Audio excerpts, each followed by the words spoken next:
Welcome to Hope is Not a Strategy, the podcast featuring fascinating strategy stories from the past, present, and future. My name is Christian Underwood, and in conversation with real strategy makers, we aim to demystify the myth of strategy and show how strategic work can help you win in these volatile times. And today we're speaking with a man who is a professor of technology management, Asia business, and comparative management at INSEAD Business School in Fontainebleau. He wrote the book Built to Innovate and has been the former Dean of the Executive Education at INSEAD. So welcome, Bensaou. Well, good afternoon, Christian. And thank you for having me on the show. Thank you. I hope I got everything right. And you have so many titles, absolutely. visiting professorships. But for all of those who want to get to know that, should go directly to your profiles. Absolutely. But your profession and your main interest is innovation, and therefore we're talking today because innovation is an integral part of refining your business and should be part of strategy. And in your book you had kind of a new approach that I thought maybe could be interesting to all of our listeners, and therefore I think it's really great if we talk about innovation as a core competency of the company. Could you give us a short description of what your book is all about? Because there's so many innovation books out there, yes. But what is special about your book? Yeah. If I may, what I want to do is to really share a whole new different view of innovation, a different kind of narrative about innovation, which is very different from, let's call it the Anglo-Saxon kind of California startup kind of view of innovation. And what I want to share maybe is how you hardwire innovation in a company's DNA, in a company's fabric. So this is what is really different. And again, just to elaborate just a little bit, this is about how I would say traditional, established companies or even organizations operating in all type of businesses can innovate. So maybe in the German Mittelstand, the hidden champions, and it's maybe how they did or doing innovation. Absolutely. Again, if I were to kind of summarize, I mean, you were talking about all the different visiting and all that. I mean, this was usually a journey for research. So I would say it's about like 20 years I've been doing research and teaching on innovation. And for this, I've studied, I would say, like in depth, close to 100 organizations around the globe, of course, in the private sector, but also in the public sector. And I looked at many different industries. Startups, of course, you cannot avoid looking at startups, but I spent time with small and medium-sized companies.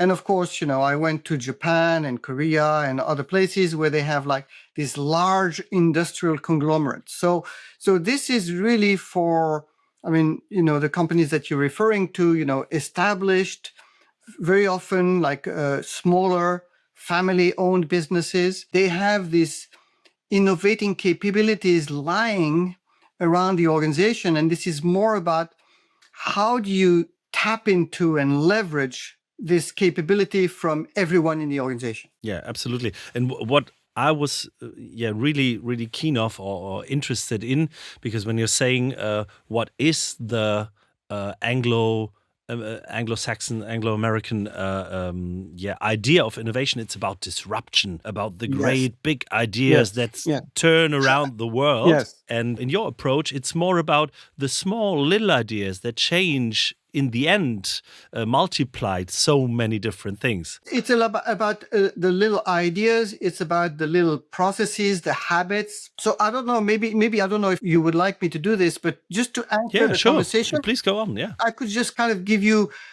two kind of examples. And from that, I can actually, talk about what's the difference between the California heroic kind of, super innovator model and what I'm talking about. Maybe people know about a company called Starwood. This is a hospitality, a hotel company. I mean, they own the Sheraton and a whole chain of hotels. A few years ago, they organized a global conference in Paris for 700 of their hotel managers. So what we did is that we gave them a brief introduction to basic concepts of innovation and introduced them to a few tools. And then what we did is that we split them into 64 groups. Then we gave them train tickets. We gave them notepads and cameras. And then we sent them out to walk around the streets of Paris to just kind of, observe experiences, take pictures, try to get some insights from ordinary travelers. Now, what is interesting is that 3 hours later, we asked them to come back. And they came back with like some fascinating ideas and all sorts of insights. So they generated, listen to this, Christian, they generated 1,700 new ideas. Mm-hmm. Okay. Let's be careful. Many of these ideas were, small improvements to some existing processes or services. But in that, they generated some things that became the foundation to a global initiative for Starwood. Just like one example, just to capture people's imagination, they developed a marketing program, which is called Fantastic. And this is a special program to develop special packages for families. These packages are based on research done on what children dream about a hotel experience. Mm-hmm. Okay. And this was a huge success. But now the important thing here is to say that out of these 700 people, none of them was a specialist of innovation. Everyone understood that if you just step away from your daily routine, and if you immerse yourself, even for just an hour or two, in the life of your customer, that opens up a floodgate of fresh ideas. So this is to kind of tell you what I'm talking about. This is the kind of behavior and processes that you can put in place to tap the innovating capability of everyone. So let me give you a quick other example, and then I will tell you what are the principles that I'm trying to share. Yeah, sure. Again, people will probably know about this company. It's Fiskars. It's a Finnish company. It's 400 years old. It's a 400 years old, of course, family company in the beginning. They're very famous for their iconic orange scissors. They make a whole range of cutting tools, tableware, outdoor equipment for gardening, and all sorts of other things. And for me, this is a very good example of what I'm talking about. This is a very old company. We agree. Absolutely. And this company able to proactively enter a completely new industry just by using their very methodical, systematic, continuous approach to innovation. So just a quick example. They wanted to understand, for people who are familiar with design thinking, they wanted to understand the job to be done by their home gardeners. So what they did is that they conducted an in-depth exploration, ethnographic exploration, into the life of of a gardener. So they tried to look at what happens before, what happens during, and what happens after people have used Fiskar tools. And during this research, they made a significant discovery. They discovered that watering was an essential part of the whole gardening experience. It was an integral part of what home gardeners do. And they also realized that they, as Fiskars, they already had the design and the technologies to be able to develop a watering solution that none of the current players in the industry could even think about. Instead of opting for the wall-mounted racks, people have a rack that is on the wall, and they store their hose around it. So they developed a new kind of all-in-one standalone product. They called it the water wheel. So it's just like a carry-on suitcase. It's fitted with wheels. It has 300-degree rotation movement, and it has all sorts of accessories. If you want to water a plot of land for a long time, or if you want to set up a play area for the kids. Now, the water wheel won many design awards, and it became a very profitable new product line in the lineup of products for Fiskars. And actually, it made them become a very reputable and successful company known for its innovating capabilities. So now the question, I just kind of try to give you a couple examples of what I'm talking about. So now the question is, how do we get better at innovation? And learning from these companies, I realized that to get better at innovation, we somewhat need a different narrative. Genius-led and radical disruptive innovation, it can be very hard. Not every company can be like Tesla or Amazon or Apple. So, and this is the reason why I thought it was very important to introduce a new narrative about innovation and change the way we think about innovation. So there's like, first there's three myths that I've noticed talking to people in the companies. One, there's this notion that innovation is a domain of some superheroes, innovation superheroes, people who somewhat have some sort of a special talent. But that's not true. When you hear the story about Starwood, you see that innovation is for everyone. Anyone can innovate. Innovating is something that can be learned. It doesn't require any special talent. So number one, anyone can innovate. Second, this, again, heroic notion that innovation is all about big bang, breakthrough, disruptive innovation. We saw, again, if you think about Fiskars, is a very good example of a company that was able to enter a new industry. It did not disrupt anything, but it was able to enter a different industry. And they did this thanks to their very continuous and systematic approach to innovation. Another myth also that I see around is that innovation is the responsibility of senior leaders or some specialists within the organization. Very often in manufacturing, they call it R&D. But then again, that's not necessarily true. The whole organization can actually contribute to innovation. And again, the two small examples that I shared with you, you can see that the real heroes of innovation are the ones who are at the front line. Yeah, absolutely. The fourth element I'd like to add to this narrative, innovation is not only happening inside out, internally, but also outside in. Learning, coming from the customer, learning, and it is all about listening, discovering, and addressing the needs of customers and something also that I call the non-customers. And the final thing about this different narrative about innovation is that innovation is for any kind of company. It is not only about high-tech and sexy startups. Any organization, as a matter of fact, even public services and government agencies can innovate. All companies can innovate. So this is really, when you ask me what's different from the traditional view of innovation, that it is done by geniuses, it is big bang.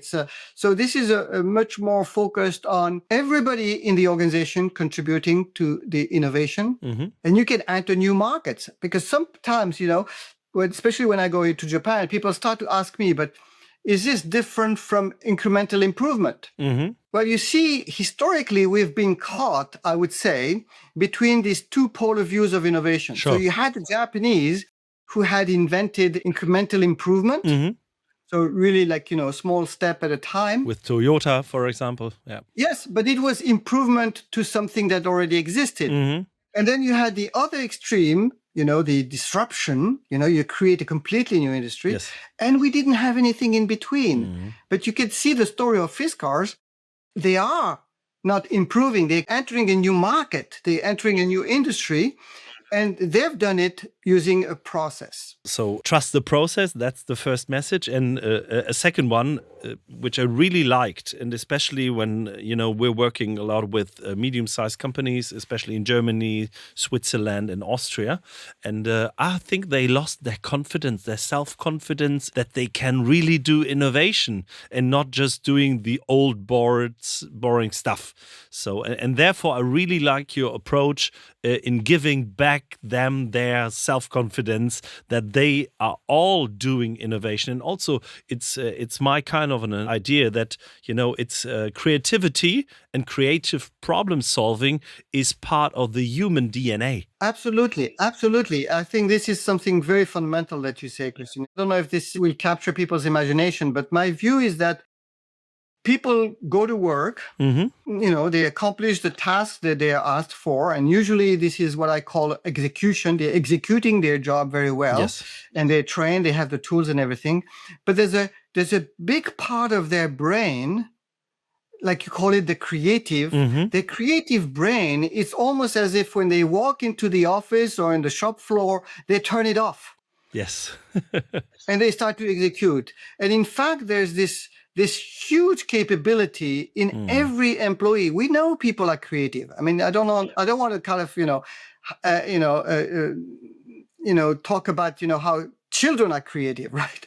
Yes. I mean, people have this creative capability, but the thing is that when they join a company, they're told what job they have to do, and they shut off this creative thing. So the first thing they need to do is they need to be given permission.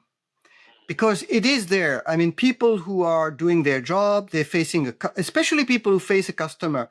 By the way, when I talk about innovation, I'm talking as well about internal innovation and external innovation. This is the other thing about the old narrative. We think that innovation is all about product, it's about technology, it's about external customer. No, but you can innovate in HR. You can innovate in logistics. You can innovate internally, externally. Many people, when they do their work, they have many, many different types of customers. So it's really about how people can be given the permission to bring their ideas. Now, they have a lot of ideas, but they don't know how to communicate them. They don't know how to formulate them. They don't know how to codify them. So it's just a question of giving them some tools to make them capable of bringing their ideas and bringing them back to the company and sharing it with them. And then, of course, the last point, that is important for people to really start to innovate and to, put into practice their creativity is that they need to be acknowledged for it. So they need, like I said, they need to be given permission. They need to feel capable. They need tools, time, resources, but then they need to be recognized. If people come up with an idea and people ignore them, or, they're not supported or they're not recognized for it, I mean, people will bring you, an idea or two, and then they say, well, Christian doesn't care. He doesn't care about all this, so I'm not going to do it anymore.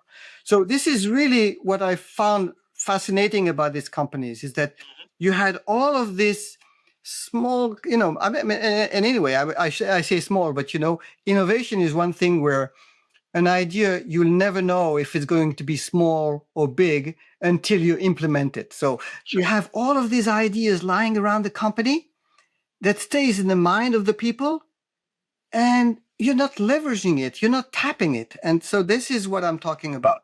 Yeah, absolutely. So in the end, when we're talking about that kind of creativity and giving people room to speak about it and transfer it to real business, we have on the other side, it's about the conformity that we're talking about, which, shared value, doing the job you're given to. And when we bring now the idea of conformity and creativity in, let's say, the German business world, and also maybe the Japanese or Asian model, do you see any comparison there of German and Japanese companies? Absolutely. Maybe at a higher extent in in Japanese and German firm, and you can see that they're very good at executing and improving on execution, and in a sense, this creativity thing is a little bit running against that. So for me, and again, I'm just kind of picking up from what I saw, observing this, companies that transform themselves. I mean, when I talk about Starwood or Fiskars, and there are many others in the book, these are companies that proactively transform themselves into becoming more innovative. When I started to kind of, open the hood and look inside what was happening, what I found is exactly what you're saying, is that they're very good at doing certain things, executing. And when they were doing this creative work and innovative work, it was done in a different space. So, in the end, I discovered that they were not operating with one engine. They were operating with two engines. Just like, a jet plane, if you will. So like a dual mode. Yes, dual mode. But dual in the sense that these two twin engines, they are functioning, they're operating in parallel and simultaneously. So you have, what everybody knows about the execution engine. I mean, the execution engine is focused on the strategy of today. We're trying to execute the strategy of today. It is focused on beating the competition and being the best in the industry. Efficiency. So it's all about what I call supply side view. Yes. And fundamentally, it is about problem solving.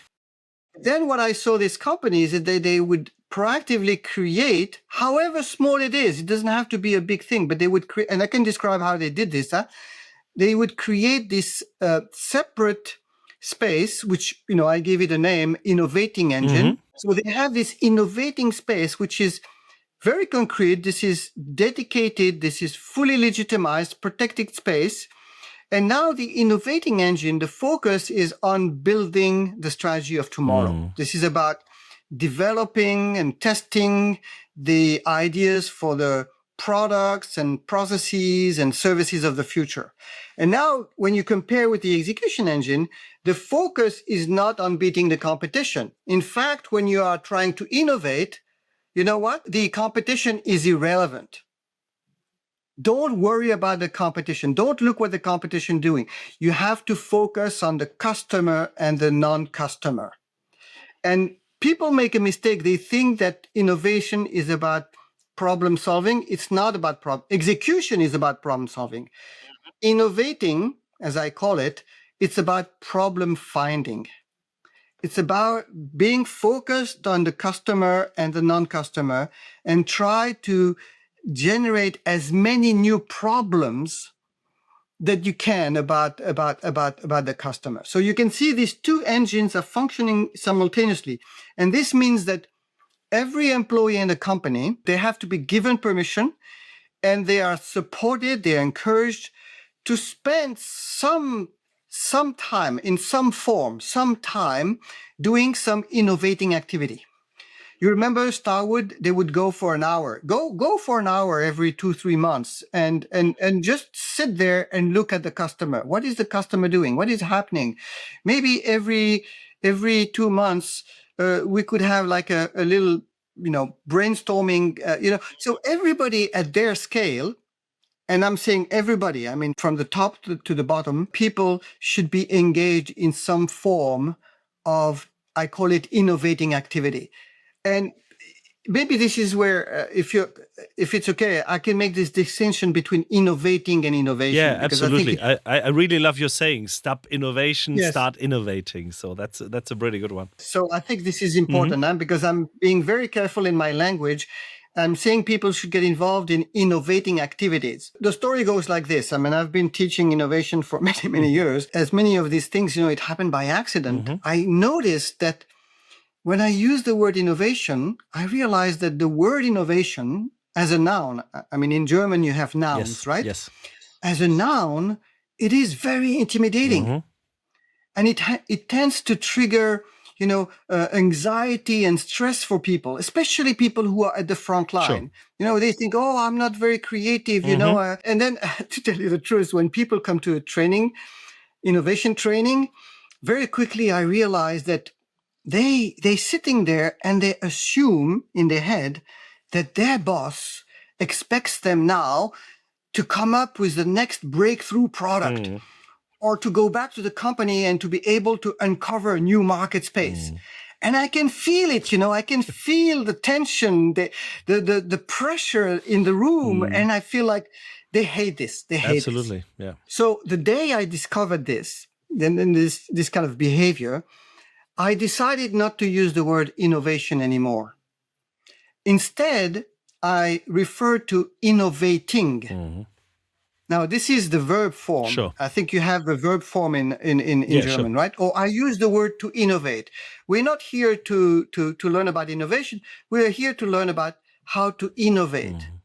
And then, I can feel the tension disappear in the room. The reason why, I think, is because innovating does not imply a result. Sure.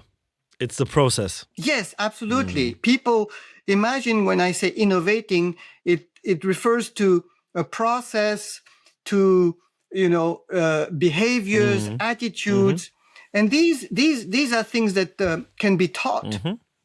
It can be taught. So for me, again, just to make it clear for people who listen, innovating for me, not innovation, no? Innovating for me is very simple. It's about looking for new ideas. And they can be everywhere and everyone can do it. You just look for new ideas, right? And you look for new ideas, you develop them, you test them with no guarantee as to what you will find. Sure. You have no guarantee. So you're just looking for new ideas. Of course, they have to create value for a customer and for the company. So, and I can see that with this approach, it gives permission to people in the room to try their hand at some innovating activity, right? As I say, very few of us are geniuses who can come up with like breakthrough insights, on command, But getting engaged in some activity, observing a customer, collecting information, paying attention to things, having a conversation with people across the company, with the customers, the non-customers. In essence, innovating can be learned. It can be learned and it can be supported by tools and guided with processes. Yes. So I think this is really what I'm talking about. So you need to create a space where people are, of course, they're doing the execution job. Yeah, sure. I mean, as I say, if you don't execute well, if you don't protect the business of today, and you think that you can imagine the future, well, guess what? You might not be there in the future. Yeah, because you have no money for those experiments. Exactly. So it is important to execute well. And this is why, as you say, the Japanese and the German companies are very good, very well disciplined. They have very strict processes. People know what they do.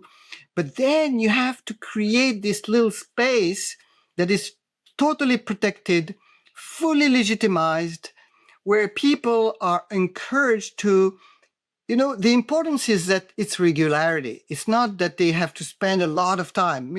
Maybe the R&D people, they do that all their day, But all the other people, they can spend some time doing something that triggers, like you say, their creative mind, And then you help them, you give them tools to know how to explain it to other people, how to codify it, and how to put it in some sort of a bank, where people will start to, test the ideas and find out which ones are good. So, but for me, it's the habit. It's creating a habit in the mind of everyone in the company that innovating is also part of their job. And from each and everyone in the company. Thank you very much, Ben, for giving back the confidence and also, allow everyone in the organization to think about and do not innovation. innovating in each and everything they may be doing, and giving them also some space, and also maybe some routines of doing it on a regular basis, which helps to get some space to think about those kind of things. So therefore, thank you very much. And just as a last question, we're always looking for a really, really concrete advice. There were so many advices that you've already given, but now as maybe for some business leaders out there who wants to start this new kind of, let's say, innovating approach from you, what is the first step that they should do?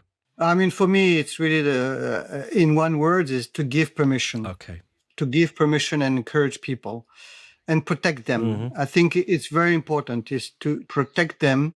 Actually, if you allow me, I'll just tell you one last story. Yeah, sure. And it's a Japanese story about one word that could encapture what I'm trying to talk about. This is a Japanese company called Recruit. This is somebody I trained in this approach methodology in 2002. So I gave the training, and I went back, 4 or 5 months later, to just find out what they had done with it.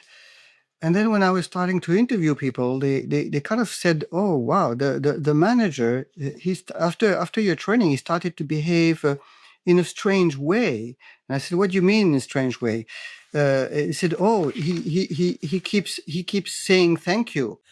And I was really intrigued. Already in Japan, you say thank you a lot, but he was saying thank you in a strange way. So I went to see him. He explained to me. So whenever somebody came to his office or in a meeting, and somebody kind of wanted to, propose a new idea or have a kind of a creative thought, he would, every time he would systematically say, "Thank you," and insist, "Thank you." And I asked him, "Why did you say that?" And you know what? He said, "I discovered one thing. When people are doing their job, they're executing their job, right? So it's structured, there's a job description, there are tools, there are KPIs. So they know that when they are executing their job, their boss, at any time, he can know if they're doing well or not." So lots of visibility. But when it comes to creativity, he said, "I have no visibility. I don't know if somebody has an idea or not. They could have a brilliant idea and keep it in their head and never tell me about it." Or he said, jokingly, "They tell me about it on their retirement day." And then he said, the reason is that because they understand that when they propose an idea, they take a risk. They could be rejected. People may make fun of them. So he said to me, when people are coming to me or they make a suggestion of an idea in a meeting, they're taking a big risk. So for me, when they come to me with an idea, I take it as a gift. They're taking a big risk. And he said to me, in my culture, when people, give you a gift, you say thank you. So here it is for your listeners to encourage innovation. Each time somebody comes up with an idea, bad or good or whatever, say thank you. Thank you for sharing your most private, most, precious thing, which is your creativity. I think everything's said, and the only thing I can say now, Ben, is thank you. Thank you very much for your great idea. Thank you so much. Yeah, thanks a lot.